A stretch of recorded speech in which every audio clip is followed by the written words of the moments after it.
आज आप सबको समास के बारे में बताया जाएगा और समास को समझने के लिए आप सब पहले से ही रफ और पेन लेके बैठ जाइए ताकि समय की बचत हो। हम संक्षेप में बताते चलेंगे, आप लोग लिखते चलिए। तो सबसे पहले समास का अर्थ क्या होता है इसको समझिए।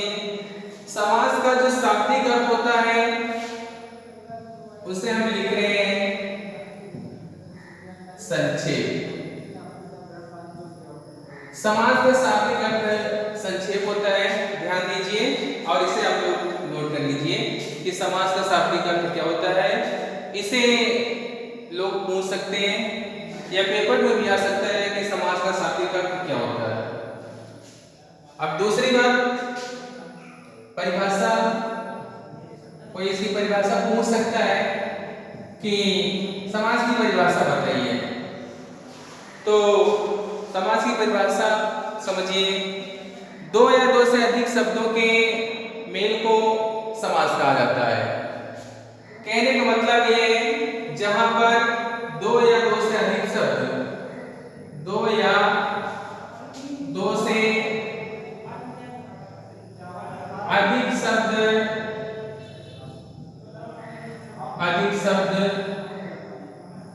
मिलकर के एक हो जाते हैं उसे समास कहा जाता है। ये इसकी परिभाषा हो गई। और इसके बाद आता है कि समास कितने प्रकार की होती हैं, यानी कि प्रकार, समास के प्रकार, समास के प्रकार। समास कितने प्रकार के होते हैं? तो समास मुख्य रूप से 6 प्रकार की होती हैं, उसका नाम हम नोट कर देते हैं। पहला है द्वंद्व समास और दूसरा है कर्मधारय समास,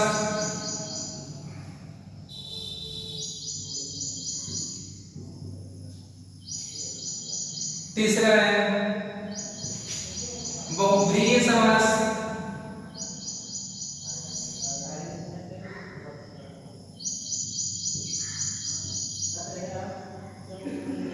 और चौथा है तत्पुरुष समास, और पांचवा है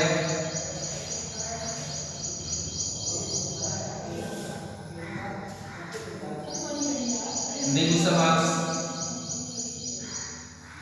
और छठा है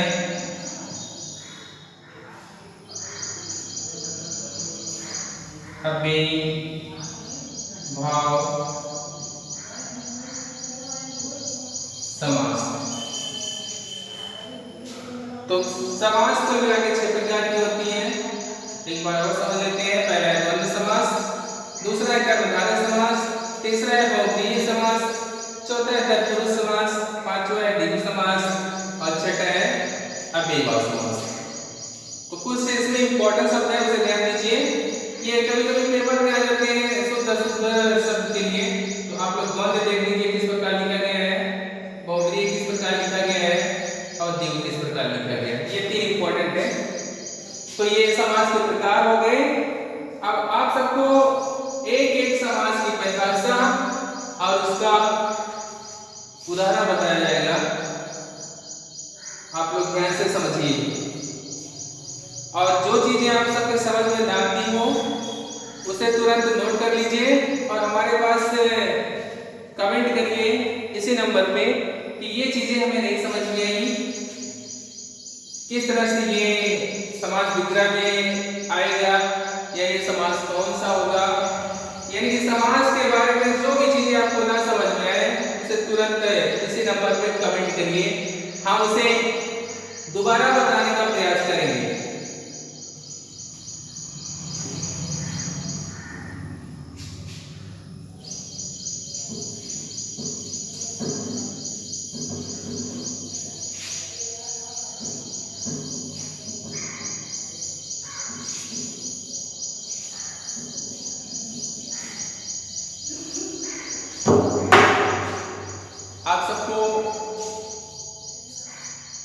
सभी समास के बारे में पहले कुछ न कुछ बता दिया गया है, तो इसे एक बार हम फिर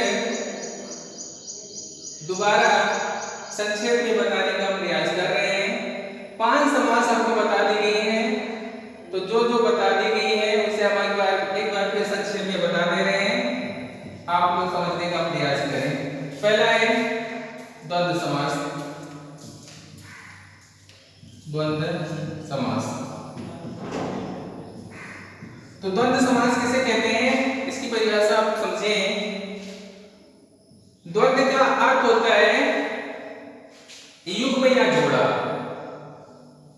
युग्म या जोड़ा।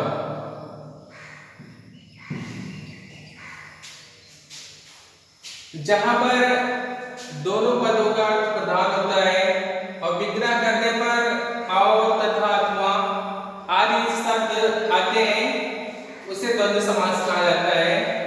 जैसे माता पिता, इसका समास विग्रह कर देंगे तो हो जाएगा माता और पिता।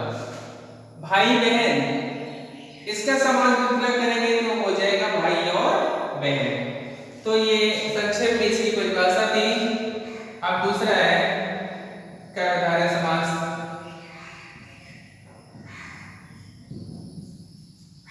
कर्मधारय समास किसे कहते हैं, इसका संक्षेप में परिभाषा हम समझ लेते हैं। जहां पर पहला पद विशेषण होता है और दूसरा विशेष्य होता है।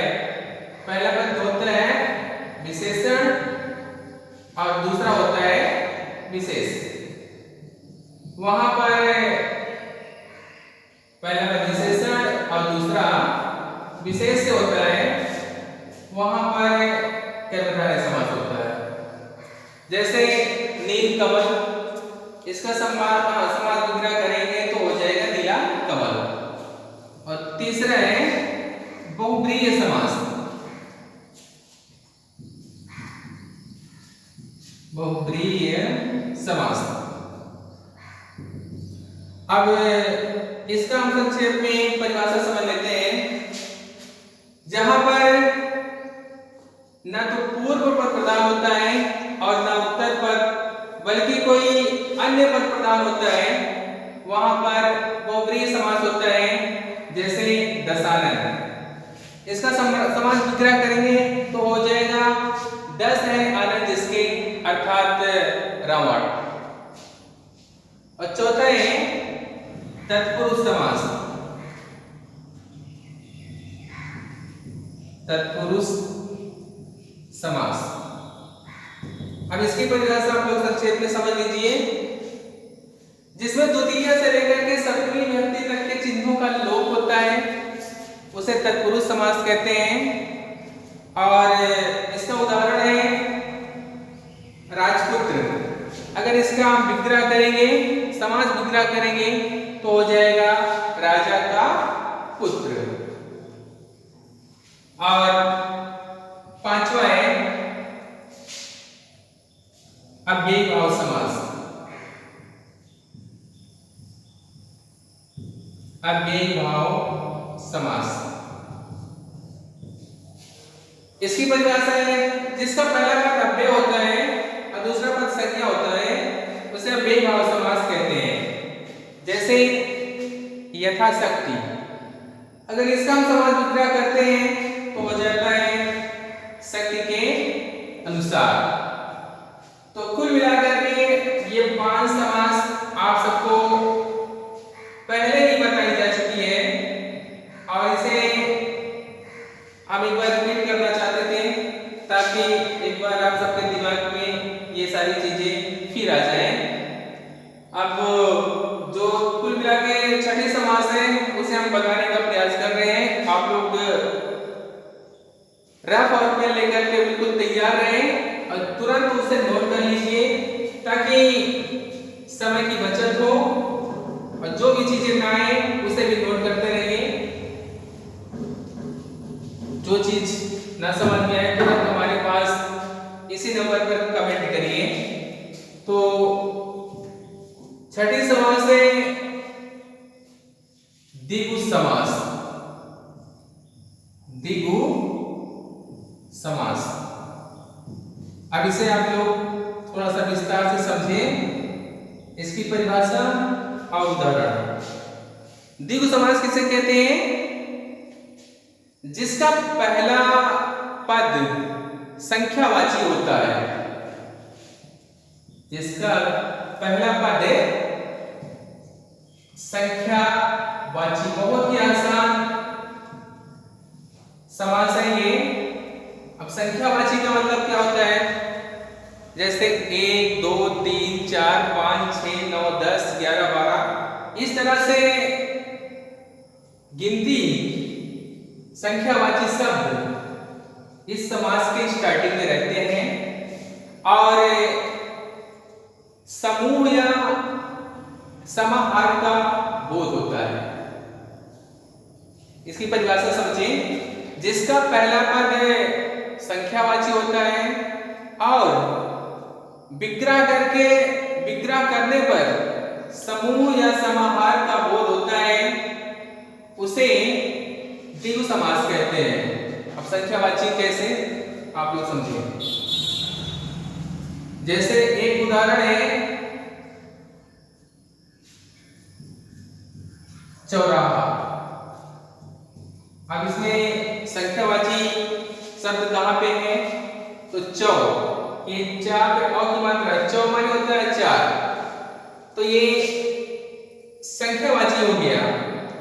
राहा चौ, तो इसका अगर हम समास विग्रह करेंगे तो हो जाएगा 4 राहों का समूह। 4 राहों का समूह। अब जो संख्यावाची वाली बात थी उसे समझें।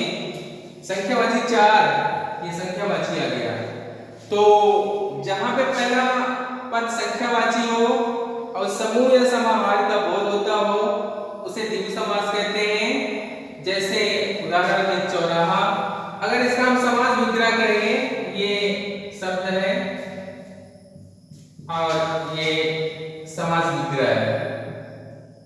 ध्यान से समझिएगा। जो चीजें ना समझ में आए उसे बार बार आप सबको बताया, उसे नोट कर लीजिए और हमारे पास कमेंट करिए। चौराहा का समास विग्रह हो जाएगा 4 राहों का समूह, और पहला पद क्या था? संख्यावाची होता है, तो 4 ये संख्यावाची हो गया। समूह या समाहार का बोध होता है, जो दूसरी पहचान है, यहाँ पे समूह शब्द होता है। तो दो चीजें आपको देखना है इस समास में, और जो सबसे आसान तरीका है, पहला शब्द क्या होता है? संख्यावाची होता है, तो समास विग्रह करेंगे तो तुरंत संख्यावाची आ जाएगा। या जो शब्द होगा या जो पद होगा उसमें भी पहला जो अक्षर होता है उसे ध्यान से समझें, तो उसमें संख्यावाची शब्द जरूर रहता है, चाहे 2 हो या 4 हो या 5 हो या 10 हो, इस तरह से। तो उम्मीद करते हैं कि आप लोग के समझ में आ रहा होगा। अगर ना समझ में आए तो तुरंत कमेंट करिएगा, जो चीजें ना समझ में आए। और एक उदाहरण हम आपको और बता देते हैं,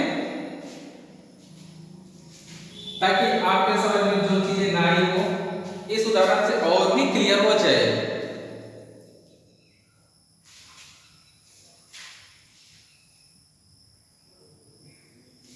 एक चीज इसमें और होता है, कहीं कहीं बहुब्रीहि समास में भी संख्यावाची होता है, लेकिन उसका विग्रह हम जब करते हैं तो उसमें अन्य पद प्रधान होता है। ये बात आप लोग ध्यान दीजिएगा, नहीं तो आप लोग कंफ्यूज में हो जाएंगे। तो एक उदाहरण चौराहा हो गया, और दूसरा उदाहरण आप लोग देखिएगा।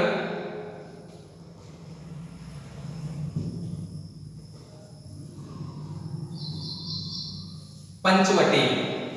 ये इसका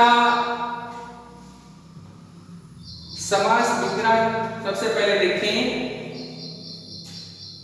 तो हो जाएगा 5 वटों का समूह। तो इसकी जो पहचान थी सबसे पहले वहां पे चाहिए। पहला पद क्या होता है? संख्यावाची। तो 5 ये संख्यावाची है, पंच यहाँ पर भी देख लीजिए तो संख्यावाची है। और दूसरा क्या होता है? समूह का बोध होता है, तो यहाँ पे समूह है, यहाँ पर संख्यावाची। तो दोनों चीजें क्लियर हो गई। पहला पद संख्यावाची और समूह या समाहार का बोध होता है। दो चीजें इसमें हैं, तो ये आप समझ लीजिए। अगर इस तरह से कोई शब्द है जिसमें पहला पद संख्यावाची होता है और समूह या समाहार का बोध होता है, तो तुरंत आप लोग समझ लीजिए कि वहां पे द्विगु समास है। अब आपको जो भी चीजें ना समझ में आई हो, इस नंबर पर कमेंट करिए। उम्मीद करते हैं कि आप सब लोगों के समझ में आ गई होगी। धन्यवाद।